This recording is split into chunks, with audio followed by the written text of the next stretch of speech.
Hello and welcome back for another episode of Financial Freedom by 40. In this week's episode, we are travelling along the southern coast of Western Australia. We left behind the beautiful beaches of the Cape Le Grand National Park last week, and this week we get to visit another beautiful southern Australian beach. This one that you can see in the video here is the Elephant Rocks, which are just outside of Denmark. We then continue our journey along the southern coast and around the corner up towards the Margaret River region. And finally, we visit the town of Busselton, where we were there just in time to witness their annual Busselton Jetty swim. It had been pretty hot for the couple of weeks that we were travelling around this area, and there had been a number of bushfires in reasonably close proximity to where we had been staying on a couple of occasions. It's nothing to worry about, of course, as we are keeping well on top of all of the safety elements as we travel. We have an app that gives us notifications if there are fires within a certain distance from where we are, so we are able to take action and move on if need be. This particular fire had been a rather large one, and this was not too far out of the town of Albany. The road had been closed through here a few days prior, and as you can see, there was some pretty major fire damage to the forests in this area. You could also see in some places some of the pink residue that had been left behind by the fire planes that had been through here. So it's kind of just a bit of a reminder that there is always this safety factor with the fires in Australia, but definitely something that is pretty manageable if you keep on top of your safety notifications. One of the places on our bucket list for the southern part of Western Australia was the Elephant Rocks. We've seen it looking pretty spectacular on Instagram and tourist brochures. The day we were there though, it was pretty windy, and even though it was still beautiful from the sky, it was pretty rough down at the beach and a lot of wind blowing through there. So we did climb through, as you'll see very shortly, and have a good look around down there, and then we made our way just around the corner to the Greens pool for a swim. Oh, cool. Go on. Let's do it. No. Stop. Not sure I want to do that. Oh, we're about to get wet. Let's go. Let's do it. Go on. Off you go. I should have put my wetsuit on. Yeah. I'm good. Go. Oh. I'm good. Yeah, I'm good. Thanks. Yeah, There's lots of rocks in here. yeah, I don't think we're going there. Yeah, nah. Go on. Why, there's lots of rocks in the bottom. Put your Crocs on with the strap on the back. I'll get them for like chest deep. No thanks. Two can do. I'm watching Dad navigate this to see how we're going to go here. Yeah, I don't think I'm gonna go. He comes out about, I don't know, 100 meters offshore. Go on, Ollie. How bad is it? Oh my god! Come on, you guys. Take your Crocs off. No! Take your Crocs off. There's some sharp rocks in the water. Walk. Go, go, go, go, go. Well, there's not so much water.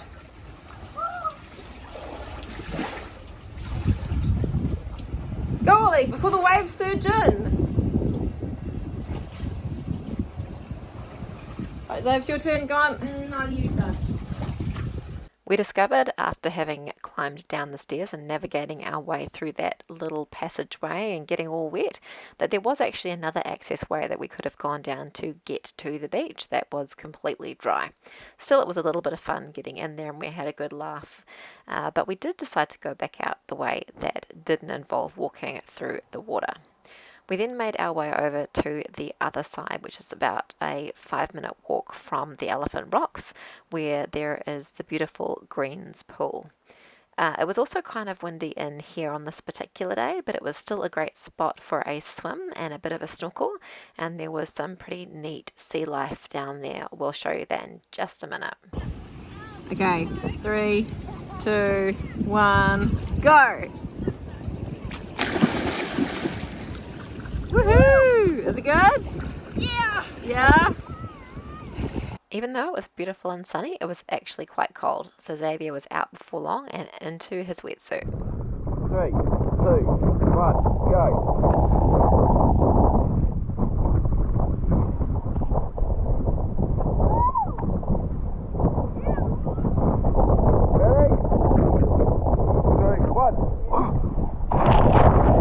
Under the water, there was a variety of different types of fish, and if you look really closely in this next little bit, you might spot the little octopus that Ryan and the boys got to see while they were swimming around the rock that they were jumping off. The next part of our journey took us through some forests with giant eucalyptus trees. One of the places you can stop is the Ancient Empires Walk, and there is also a treetop walk that you can do while you're there. We decided to give the paid treetop walk a miss and just did the free boardwalk, and it was still a really great experience getting to look around the giant trees. Grandma Tingle was named for her wise presence in this forest. Grandma Tingle's face. Her distinct face gives her an almost human character. In the past, she was called the gatekeeper, as though she was keeping watch over the forest.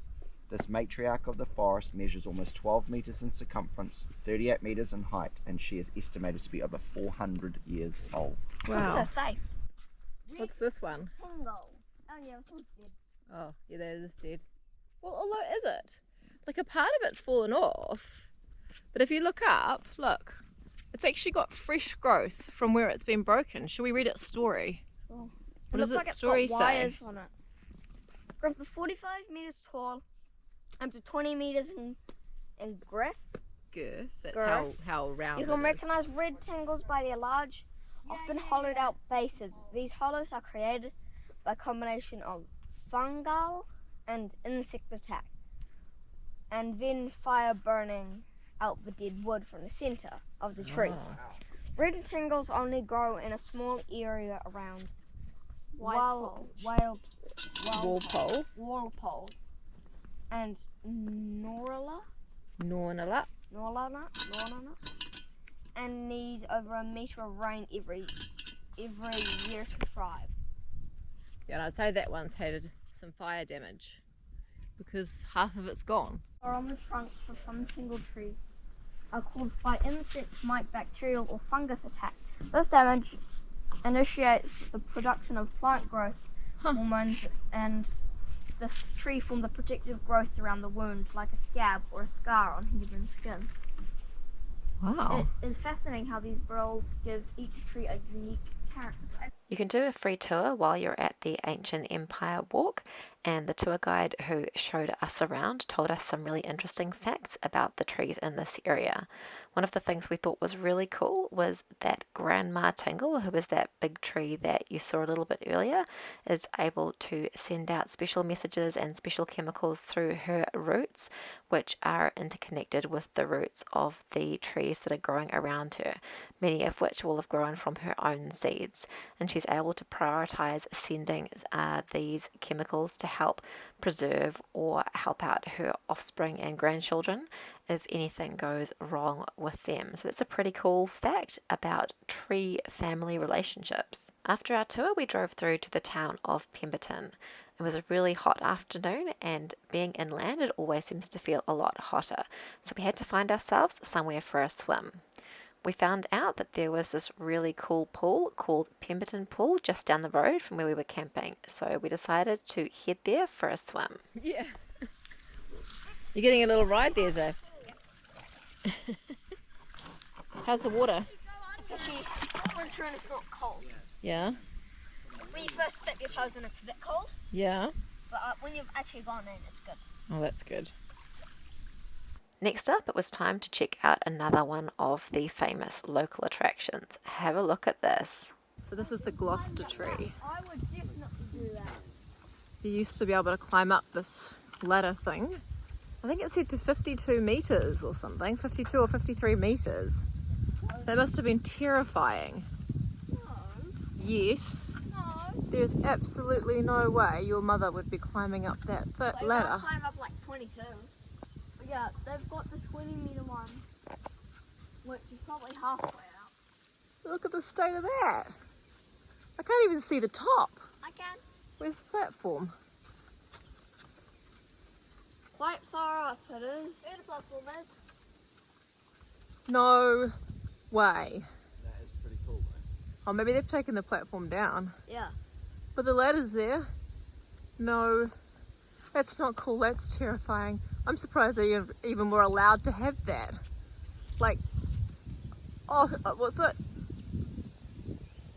Occupational safety and health or something?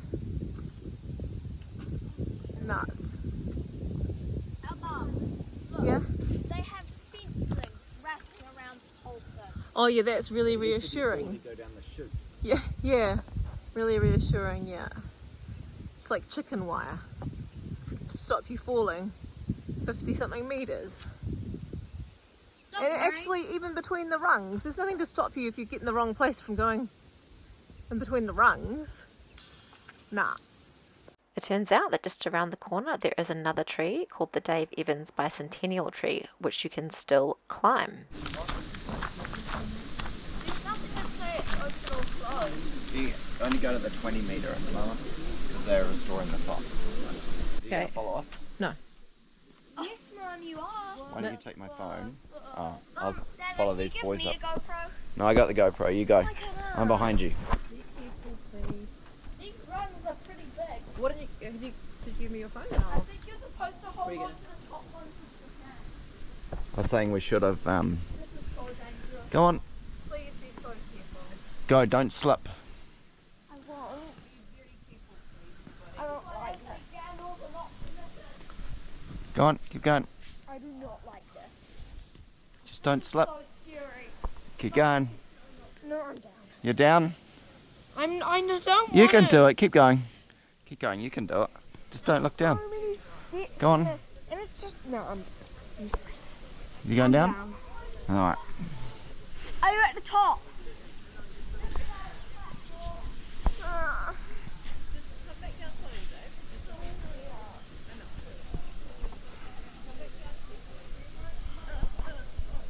Just come back down slowly, Dave. Just review. I know. Just come back down carefully. I might try again. Oh, Just when.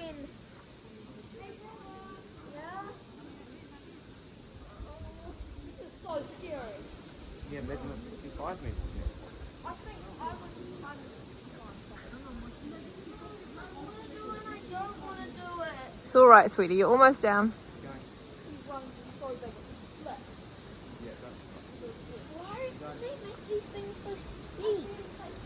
How did the rungs so big?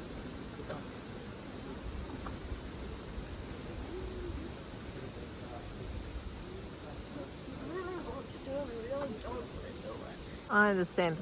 I don't want to do it. I know that I probably won't fall. It's okay. It's a pretty. Look at you. Well done. 20 meters looks a long way when you're that far up a tree. Made it to the top, Holly. Yeah. They've cut And it about can't go any 5 further? rungs off the top. So Right. that you can't come. Look.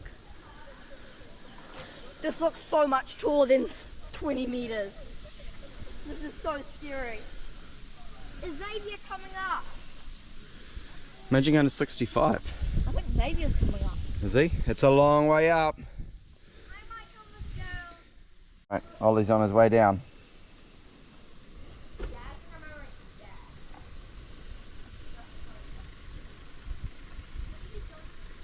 How you going there, Ollie? Oh, this is so scary. You have to look down. Make sure you have the right footing. If you slip, you're goners. They so need another protection thing below this to catch you. Keep going. You slip between the rungs. Don't slip between the rungs. I'm not. This is so dangerous. But this looks so awesome.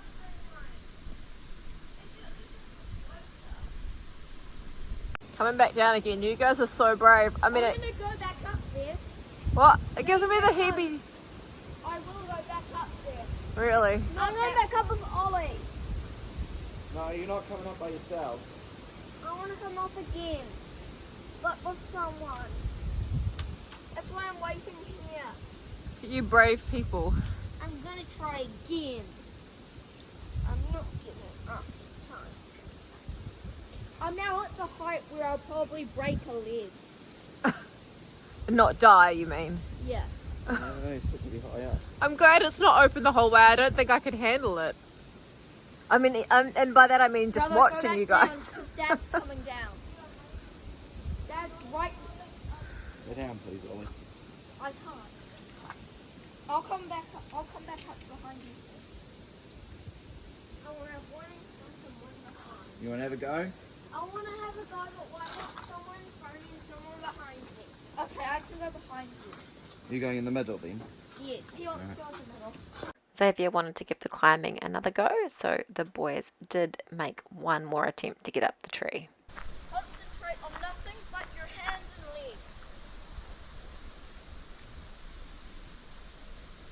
Well, you're making it higher than you did last time. You guys are so brave. That there is acres about where you got last time. I'm not sure. I'm not telling you high. Yeah, that's why you look in front of you and not down. Come down. I swear. Come on, Ollie. Why should have listened to that sign? Come on, Ollie. Come down, please.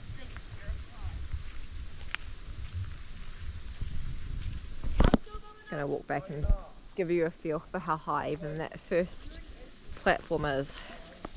It's pretty crazy. Oop, branch there. So that is the first platform, 20 meters high. So you can see it's pretty high. And if I can walk back further, see if you can get a feel. So the next platform is 53 meters high. And then there used to be another tower on the top of this that went even further. I'll see if I can get far enough back. So there's the 20 meter one. Can I get far enough back to fit it in? It's pretty scary. Let's go up, back. I don't even know if I'm going to fit it in. I don't know if I can walk back far enough.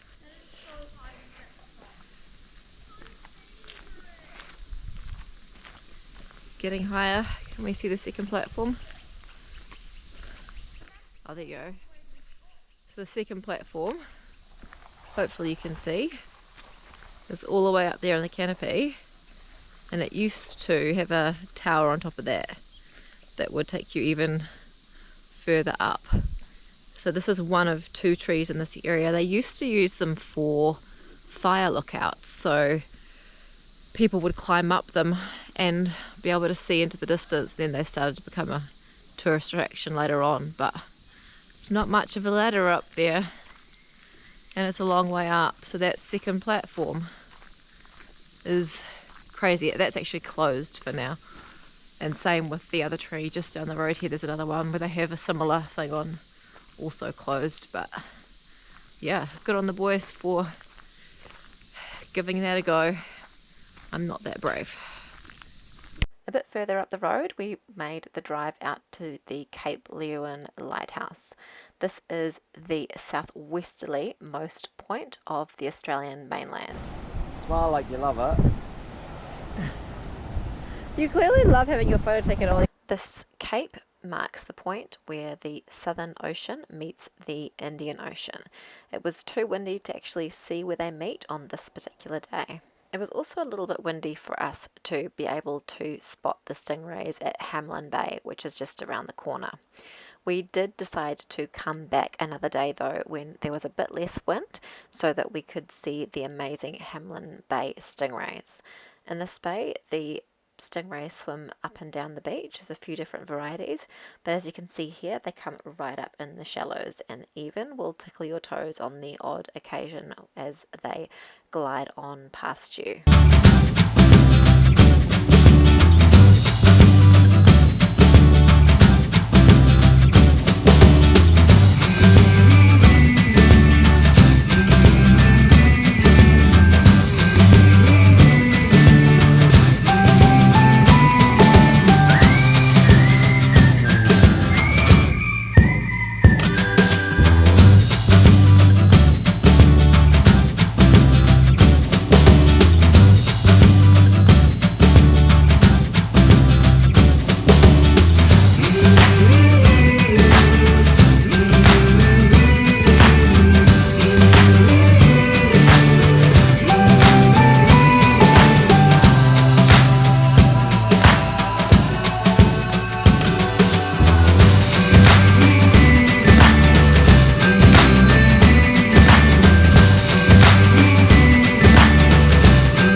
Another famous feature of the southwestern part of Western Australia is its beautiful cave systems. All along this part of the coast, there are a whole number of these limestone caves, so many of them that it'd be difficult to visit them all. We had heard that Jewel Cave, which is one of the larger caves in this area, was one of the most spectacular ones to visit as well. So we decided that we would pick this one as the cave for us to visit on this trip. There are so many different crystal formations in the cave, and it is a relatively well preserved cave system. You actually go down quite deep under the ground, which is pretty cool. There's a system of ladders and platforms that enable you to go through the cave without causing any damage to the crystals that are in there. It was a really fascinating and well worthwhile tour. We had actually thought that we might give this one a skip after having gone to the Tantanoola Caves back in Mount Gambier, but we were really pleased that we did just go ahead and do this one while we were in this part of the country. Our tour guide told us that a lot of this lower part of the cave that you can see here used to be filled with water, and at one stage they even took a boat through here. Over time, as the water table has dropped, the water that was in here has all soaked away, so it's actually pretty dry in there in this day and age. We were also told that when they discovered the cave, they had very limited light sources and that it was super dark when they came down here, so it wasn't until all of the lights were installed that you could really and truly see how magnificent the cave was. On our way up, there was a bit of huffing and puffing. There's a fair few stairs to go up to get out there, and the guide told us that there were higher than usual carbon dioxide levels when we were there, and it was quite an unusual feeling climbing up out of this cave and feeling really quite out of breath. So it was a new experience for us, but definitely worth the effort to get in and out of this cave to see the beautiful crystal formations that they have in there. It was another pretty hot day when we were here, and although it was nice and cool in the caves, when we came out it was time to find somewhere for a swim. Where we were staying was nowhere near the coast, but our farm stay host told us of a swimming hole that was just around the corner. Go. 3 seconds to go. Come on. You going in, fishies? Got anything? Hey? Did you... Hey! That was mean, wasn't it? Do you have a leech on it? No. But you're in now. I don't know. You try to touch the bottom. No! I don't want to. I want to touch the ground High five to you. of the water because I don't have my Deep. goggles on. Come on, Ollie. Come on, you wuss! Pop your goggles on and jump in. Yeah, not coldie. Push him in, Mum. No, push Push him him in. in. You push that sort. I wouldn't push him in, I'm not that I mean. can't even touch the bottom. Because if you push me in, I'll push you in. Put your head under. Oh.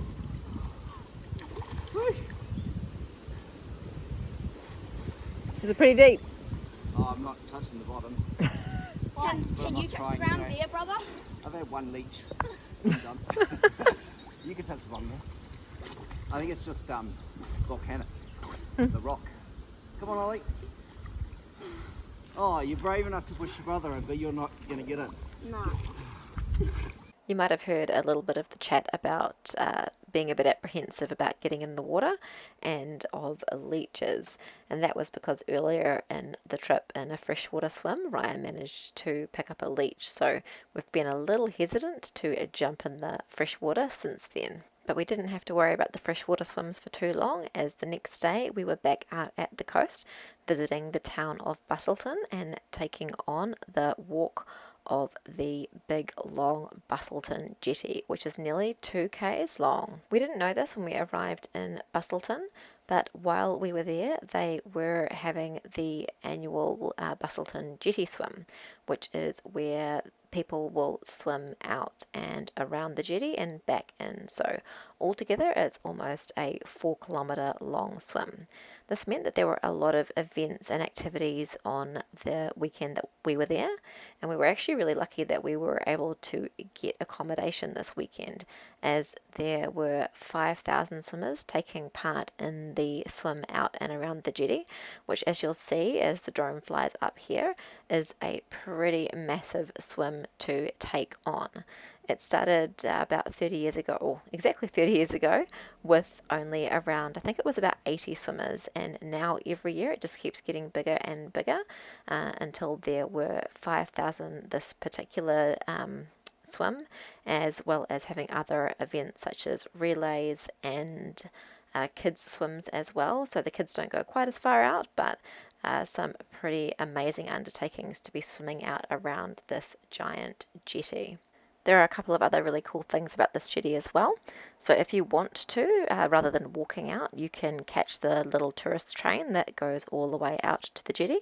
And at the very end of the jetty, there is a fabulous underwater observatory. It's a bit like an aquarium, but you are looking at the actual sea life that is underneath of the jetty. There's heaps of fish down there. As you can see in the videos, there's a pretty amazing array of sea life down there, and apparently at times you can see all sorts of different creatures such as rays swimming by. And even though this is a really cool experience to do, we did feel like it was a little bit pricey. It was $70 for a family of 4 to come through and do the self-guided tour of the underwater observatory, and you only get 15 minutes down there, which we felt really probably wasn't enough time for us to take it all in. You can pay about twice as much, about $130 something to do a guided tour down there, and you also get the train right out to the end of the jetty. That option gives you a bit more time out there. I think it was about 45 minutes to get out there if you do the guided tour. But being on a lap, we have to be a little bit selective about the activities that we choose to do and the ones that we pay for, because as you'll hear in our budget video, which will be coming out shortly, you only have so much attractions budget to go around. So you have to be a little bit choosy about the places that you visit. That's where we're going to leave you for this week, but we will be back again next week, where we will continue to explore the area around Busselton and some of the other neat little towns that are north of there, and we will continue to make our way north towards Perth. Thank you so much, everyone, for tuning in. We hope you enjoyed this episode, and if you did, please make sure to hit that subscribe button so that we can continue to grow this community and keep you up to date with all of our latest travels. You can also follow along on Instagram, Facebook, and TikTok at Financial Freedom by 40.